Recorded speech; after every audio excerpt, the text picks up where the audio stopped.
আসসালামু আলাইকুম। যেদিন ফজর নামাজের মাধ্যমে দিনটা শুরু করতে পারি, সেদিন মনে হয় যে দুনিয়ার সবচেয়ে মনে হয় সুখী, ভাগ্যবান ব্যক্তি আমি নিজে। আজ যেদিন ঘুমের থেকে উঠে দেখি ৮টা বাজে, ৯টা বাজে।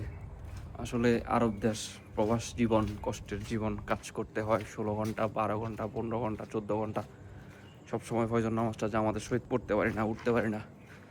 যেদিন উঠতে পারি সেদিন নিজেকে খুব ভাগ্যবান মনে হয়। আর যেদিন নামাজটা মিস হয়ে যায় সেদিন মনে হয় আমার দুনিয়াটাই মিশা, আমার দিনটাই সেদিন খুব খারাপ যায়। কাজে কর্মে ভুল হয়, খাবার দাবারে দেরি হয়, খাবার দাবার ঠিকঠাক মতো খাইতে পারি না, মনের ভিতরে একটা খুসখুস খুসখুস খুসখুস করে।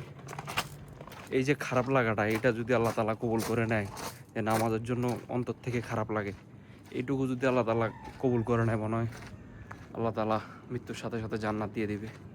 আল্লাহর কাছে এটাই চাওয়া, যে আল্লাহ তুমি দিনটা ফজরের মাধ্যমে শুরু করায় আল্লাহ।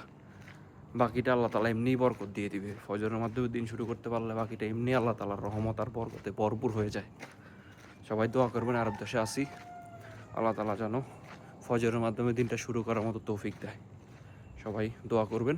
আসসালামু আলাইকুম।